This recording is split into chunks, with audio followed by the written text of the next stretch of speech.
Hi everyone! In this new episode about famous classical guitarists, we are going to review 3 things you need to know about Antonio Lauro.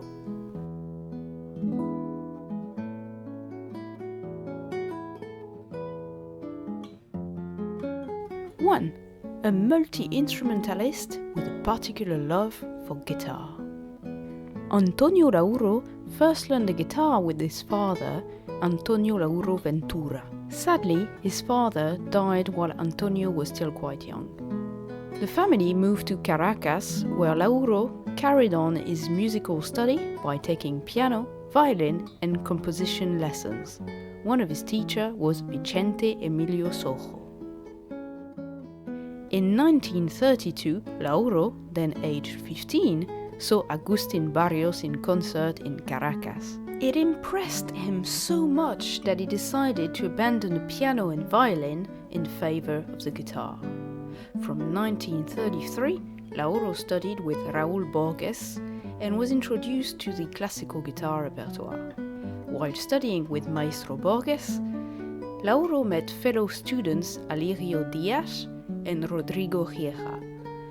These colleagues, especially Díaz, were later instrumental to spread Lauro's work on the international stage, introducing his works to, among others, Andrés Segovia, Leo Brouwer, and John Williams. 2. Guitar music on the Calle Real, Main Street. Lauro was very proud of his cultural heritage and was determined to celebrate it. He toured nearby countries with the trio Cantores del Trópico, in which he sang bass and played guitar and cuatro.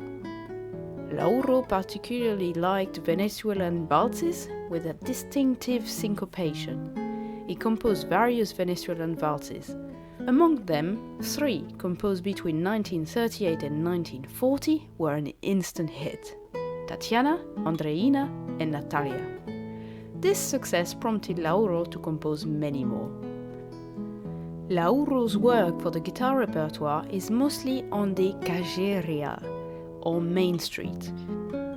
This expression, used by musicians of Lauro's generation, means that the musical message is straight to the point. In other words, on the main route, not incorporating many distracting harmonic detours. 3.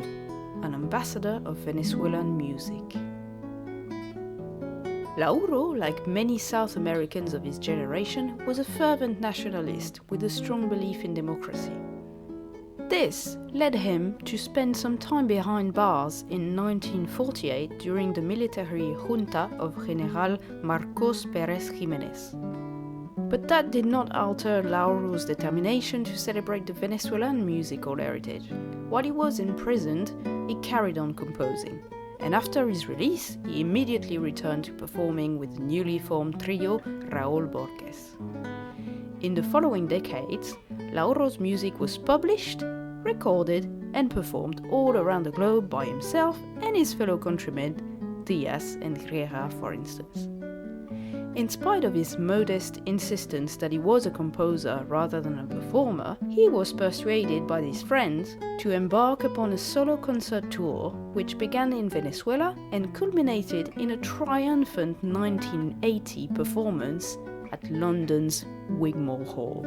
Shortly before his death in Caracas in 1986, he was presented with the Premio Nacional de Música, his country's highest artistic award. The musical piece in the background is El Marrabino. You can listen to my interpretation by clicking on this link.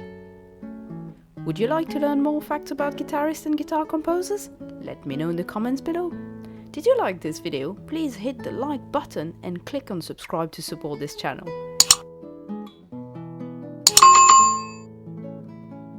And if you want to be a super support, I invite you to become one of my Patreon sponsors. You'll find the link in the description below, so you can learn more about how you can make a difference. Thanks in advance. See ya!